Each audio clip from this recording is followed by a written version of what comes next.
आमदार आपल्या दारी, आता ओपन जिमही आपल्या दारी. रायगड गल्लीत आरोग्यदायी उपक्रमाला प्रारंभ.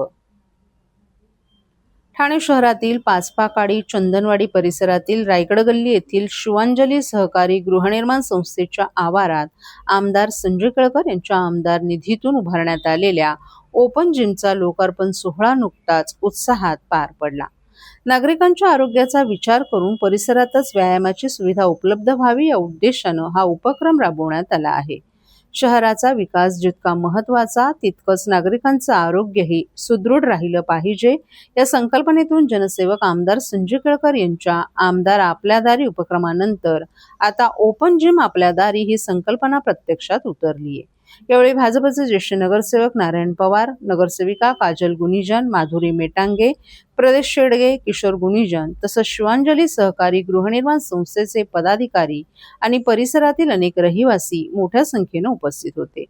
रायगड गल्ली परिसरात आधुनिक व्यायाम सुविधा उपलब्ध झाल्याने नागरिकांनी समाधान व्यक्त केलं असून या ओपन जिमचा लाभ सर्व वयोगटातील नागरिकांना होणार असल्याचं मतही उपस्थितांनी व्यक्त केले. गुरुजन जे आहेत ना ते फार एक्सप्रेस गाडी आहे, थांबतच नाही, ब्रेकच नाही गाडी. त्याच्यामुळे पुढचं कामाचं पण बुकिंग त्यांनी माझ्या लगेच ठरवलं. आणि जेव्हा आम्ही ओपनिंग केलं त्याच वेळेला लक्षात आलं की वरती शेडची गरज आहे, कारण ऊन पाऊस कधीही येतो आणि काही त्याचा नेम राहिलेला नाही. आणि त्याच्यामुळे शेडचं पण आपण त्या ठिकाणी काम करू. जवळजवळ आपण 50च्या वर जिम या ठिकाणी कार्यरत करू, कारण या शहराचं आरोग्य चांगलं झालं पाहिजे, चांगलं राहायला पाहिजे. आणि आमदार आपल्या दारी, जिम पण आपल्या दारी. जाता येता तुम्हाला हातपाय मारायला, थोडा एक्सरसाइज करायला संध्याकाळच्या वेळेला त्याचा उपयोग होईल. आणि निश्चितपणे त्याची देखभाल जी आहे ती तुम्हीच करावं लागेल. त्याचं काही वेळेला त्याचे आता जिम तर मजबूत आहे, वाट बीट काही लवकर कुठे काही खराब होणार नाही, पण दैनंदिन देखभाल जर केली तर जास्त दिवस आपल्याला निश्चितपणे टिकेल. या निमित्ताने आपल्याला पुन्हा एकदा मी शुभेच्छा देतो आणि माझं बोलणं संपवतो. धन्यवाद.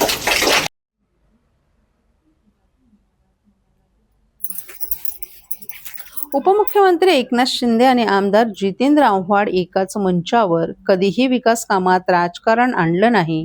उपमुख्यमंत्री एकनाथ शिंदे यांची प्रतिक्रिया.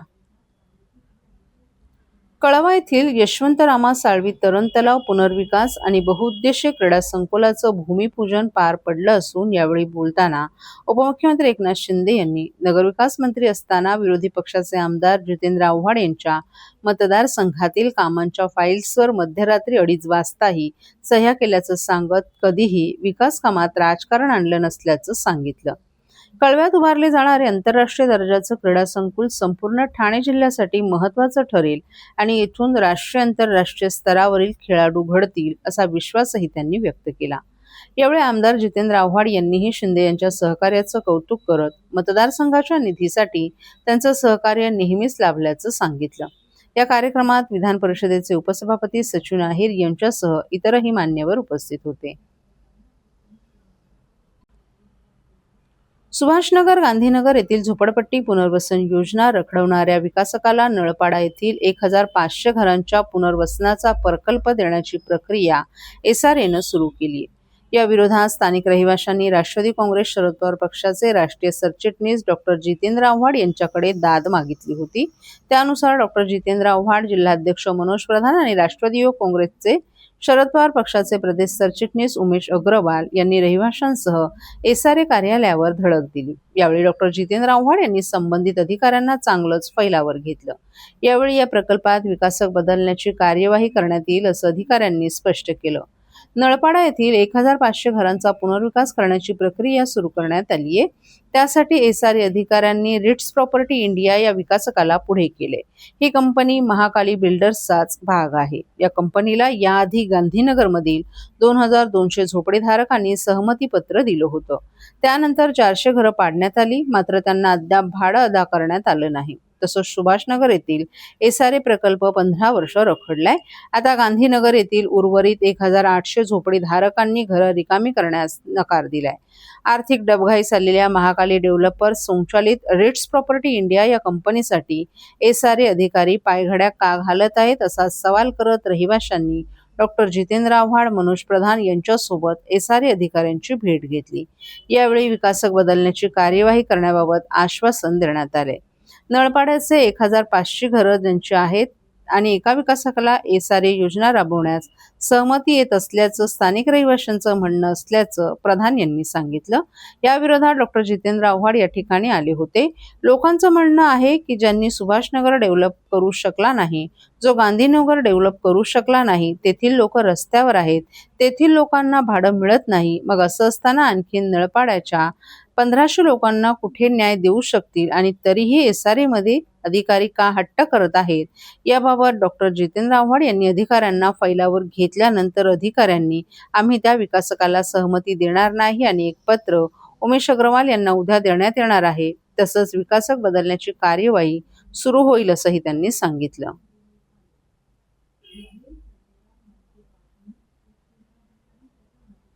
भेट दिलेली आहे. स्वतः आव्हाड साहेब होते. काय नेमकी चर्चा झाली अधिकाऱ्यांसोबत? असं आहे की तुम्ही माहोल बघताय, नळपाड्याचे 1500 घरं त्याच्यात आहेत आणि एक विकासकाला एसआरए LOI देतोय अशी चर्चा होती. त्याच्या विरोधात आव्हाड साहेब या ठिकाणी आले. लोकांचं म्हणणं असं आहे की ज्यांनी सुभाषनगर डेव्हलप करू नाही शकला, जो गांधीनगर डेव्हलप करू नाही शकला, तिथली लोक रस्त्यावर आहेत, तिथल्या लोकांना भाडं मिळत नाहीये. मग असं असताना आणखी नळपाड्याच्या 1500 लोकांना कुठे तो न्याय देऊ शकतो? आणि तरीही एसआरएचे अधिकारी हट्ट बांधून होते की त्याला कुठेतरी LOI मिळावा, म्हणून आव्हाड साहेब इकडे आलेले. आव्हाड साहेबांच्या याला मान देऊन अधिकाऱ्यांनी सांगितले की आम्ही काय LOI देणार नाही आणि एक पत्र उमेश अग्रवाल यांना उद्या देण्यात येईल. जी आज या ठिकाणी एका चालू दिवशी लोक आली त्याचं खरंच चीज झालं, कारण का आव्हाड साहेब इकडे आले आणि कुठेतरी 13-2ची कारवाई सुरू होईल असं वाटतंय. 13-2 काय, विकासक बदलण्याची कारवाई सुरू होईल असं दिसतंय. दादा, दात घासताय ना, मग पाणी का वाया घालवताय? ताई, भांडी घासा नाहीतर फोन पहा, पण नळ का चालू ठेवलाय? अंघोळ झाली ना करून, मग शॉवर चालूच.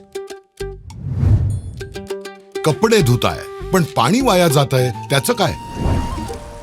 गाडी अशी धुताय आणि उद्या पाणी कायमचं संपलं तर? पाण्यासाठी किती जणांची वणवण होते, कित्येक कुटुंबांना तर पाणी मिळतही नाहीये. पाणी बोलत नाही, पण आपण त्याची किंमत जाणली पाहिजे. पाण्याचा अपव्यय टाळा, परिस्थिती भीषण होऊ शकते. प्रत्येक थेंब जपा, पाणी वाचवा. पाणी ही निसर्गाची देणगी आहे. पाणी निर्माण करता येत नाही. पाण्याची बचत हीच पाण्याची निर्मिती. ठाणे महानगरपालिकेतर्फे जनहितार्थ जारी.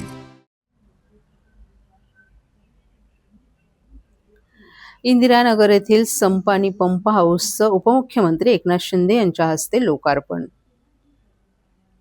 ठाणे महानगरपालिकेच्या लोकमान्य सावरकर नगर प्रभाग समिती अंतर्गत प्रभाग क्रमांक 15 मधील इंदिरानगर येथील नागरिकांना पाण्याचा पुरेसा आणि नियमित पुरवठा करण्यासाठी इंदिरानगर आणि रूपादेवी पाढा येथे उभारण्यात आलेल्या नवीन संप पंप हाऊसचं लोकार्पण काल राज्याचे उपमुख्यमंत्री एकनाथ शिंदे यांच्या हस्ते करण्यात आलं. यावेळी विधान परिषदेचे उपसभापती सचिन अहिर, खासदार नरेश मस्के, आमदार रवींद्र फाटक, महापौर शर्मिला पिंपळकर, सभागृह नेते हनुमंत जगदाळे, शिवसेनेचे गटनेते पवन कदम, स्थानिक नगरसेविका यज्ञा भोईर यांच्यासह अनेक मान्यवरही उपस्थित होते. या संप आणि पंप हाऊससाठी माजी नगरसेवक एकनाथ भोईर, नगरसेविका एकता भोईर, नगरसेविका यज्ञा भोईर यांनी सातत्यपूर्ण पाठपुरावा केला होता आणि त्यांच्याच पाठपुराव्यामुळे आजचा हा प्रकल्प उभा राहिला. या प्रकल्पामुळे इंदिरानगर परिसरातील पाणी पुरवठा अधिक सक्षम, नियमित आणि सुरळीत होण्यास मदत होणार असून नागरिकांच्या दीर्घकालीन पाणी समस्या सुटण्यासाठी हा महत्त्वाचा टप्पा ठरणार आहे. इंदिरानगर येथील संप येथून 31 MLD आणि रुपादेवी पाडा येथील संप येथून 21 MLD अशा एकूण 52 MLD अतिरिक्त पाणी पुरवठा योजनांचं लोकार्पण करण्यात आलं असल्याचं उपमुख्यमंत्री एकनाथ शिंदे यांनी नमूद केलं. या भागातील नागरिकांना दररोज पाणी मिळावं ही अनेक वर्षांची मागणी होती. या योजनेमुळे महिलांची, विद्यार्थ्यांची आणि नागरिकांची पाण्यासाठी होणारी दैनंदिन धावपळ मोठ्या प्रमाणात कमी होणार आहे.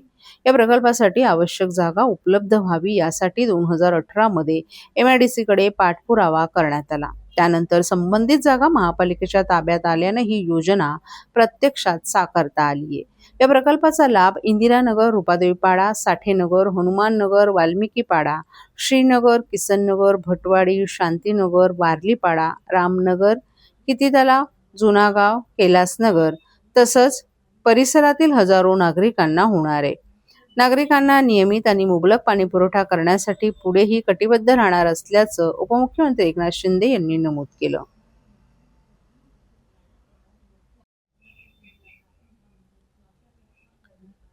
ठाणे शहरातील सर्वाधिक वर्दळीच्या आणि वाहतूक कोंडीसाठी ओळखल्या जाणाऱ्या तीन हात नाका चौकाच्या वाहतूक कोंडी मुक्तीसाठी महत्वाकांक्षी तीन हात नाका सुधारणा प्रकल्पाचं भूमिपूजन रविवारी उपमुख्यमंत्री एकनाथ शिंदे यांच्या हस्ते करण्यात आलं. यामुळे अनेक वर्षांपासून प्रतीक्षेत असलेल्या या प्रकल्पाच्या प्रत्यक्ष कामाला सुरुवात होणार आहे. हा प्रकल्प शहरातील सर्वात मोठ्या आणि अत्याधुनिक वाहतूक सुधारणा प्रकल्पांपैकी एक असल्याचा दावाही करण्यात आला. ठाणे महानगरपालिका क्षेत्रातील विविध विकास कामांचं उद्घाटन, लोकार्पण आणि भूमिपूजन उपमुख्यमंत्री एकनाथ शिंदे यांच्या हस्ते उत्साहात पार पडलं. यामध्ये इंदिरानगर, रुपादेवीपाडा, जलपुरवठा प्रकल्प, विविध रस्ते आणि पायाभूत सुविधा तसंच यशवंतरामा साळवी आंतरराष्ट्रीय तरण तलाव आणि क्रीडा संकुलाच्या भूमिपूजनाचाही समावेश होता. मुख्यमंत्री असताना मंजूर केलेला हा सुमारे 200 कोटींचा महत्वाकांक्षी प्रकल्प आता प्रत्यक्षात साकार होतोय. अत्यंत गुंतागुंतीच्या अभियांत्रिकी तंत्रज्ञानाच्या साहाय्यानं उभारल्या जाणाऱ्या या प्रकल्पामुळे तीन हात नाक्यावरील वाहतुकीला मोठा दिलासा मिळणार असून सध्या अस्तित्वात असलेल्या 7 प्रमुख वाहतूक प्रवाहांपैकी 4 प्रवाह सिग्नलमुक्त आणि सुरळीत होणार आहेत. त्यामुळे लाखो वाहन चालकांचा वेळ, इंधन आणि श्रम वाचणार आहेत. या चौकावरील वाहतूक कोंडी कायमस्वरूपी कमी करण्यासाठी अनेक वर्षांपासून उपाययोजनांची अपेक्षा होती. मात्र अशक्यप्राय वाटणाऱ्या प्रकल्पाला मंजुरी मिळाली असून आता त्याची प्रत्यक्ष अंमलबजावणी सुरू झाली. पुढील 1.5 वर्षात हा प्रकल्प पूर्ण करण्याचं उद्दिष्ट ठेवण्यात आलं असल्याचं एकनाथ शिंदे यांनी सांगितलं. याचा वाहतूक कोंडीपासून मुक्त होणार आहे. प्रकल्पाचं भूमिपूजन झालंय. काय सांगाल कशा प्रकारे ठाणेकरांना फायदा होणार आहे? खरं म्हणजे अतिशय चॅलेंजिंग असलेला प्रकल्प आहे. अतिशय डिफिकल्ट असा प्रकल्प आहे. कारण या ठिकाणाहून मुंबई महापालिकेच्या पाण्याची लाईन असेल, गॅस लाईन असेल, इलेक्ट्रिक लाईन असेल, अनेक युटिलिटी या इथून खालून गेलेल्या असल्यामुळे अतिशय म्हणजे कठीण हा प्रकल्प आहे. परंतु MMRDA सांगितल्यानंतर त्यांनी युरोपमधून कन्सल्टंट अपॉइंट करून या ठिकाणी या प्रकल्पाला त्याचं डिझाईन केलं, चालना दिली आणि त्याचा भूमिपूजन झालेलं आहे. जवळपास 4 ते 5 मिनिटं या ठिकाणी सिग्नलला लोकांना थांबावं लागत होतं. हा सगळ्यात लॉंगेस्ट सिग्नल आहे एशियामधला. आता हे सगळं कंप्लीट काम झाल्यानंतर फक्त 15 सेकंद या ठिकाणी थांबावं लागेल. त्यामुळे 4 ते 5 मिनिटं जी आहेत कमी होतील आणि इथल्या ठाणेकरांची जी गैरसोय होती ती दूर होईल. खऱ्या अर्थाने ठाणेकरांची स्वप्नपूर्ती आहे.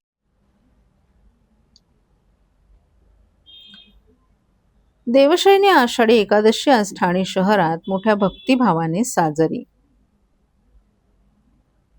आषाढी एकादशी अर्थात देवशयनी एकादशी आज ठाणे शहरात मोठ्या भक्तिभावाने साजरी करण्यात आली. ठाणे शहरातील मुख्य बाजारपेठेतील आणि कोपिनेश्वर मंदिरातील पुरातन अशा विठ्ठल रखुमाई मंदिरात लाडक्या विठुरायाच्या दर्शनासाठी सर्व विठ्ठल भक्तांनी भर पावसातही भल्या मोठ्या रांगा लावून दर्शनात एकच गर्दी केली होती. आज मंदिरात सकाळपासूनच विविध धार्मिक कार्यक्रम तसंच भजनही आयोजित करण्यात आले होते. मंदिरात संपूर्ण वातावरण भक्तिमय झालं होतं. मंदिर परिसरात विठुरायाला अर्पण करण्यासाठी लागणारे तुळशी हार आणि फुलांचे हार विक्रीसाठी ठेवण्यात आल्याचंही दिसून आलं. तर विठुरायाच्या दर्शनाला आलेल्या भाविक भक्तांनी यावेळी मंदिर प्रशासनाच्या वतीने साबुदाणा खिचडी आणि राजगिरा लाडूचं प्रसाद वाटप करण्यात येत होतं.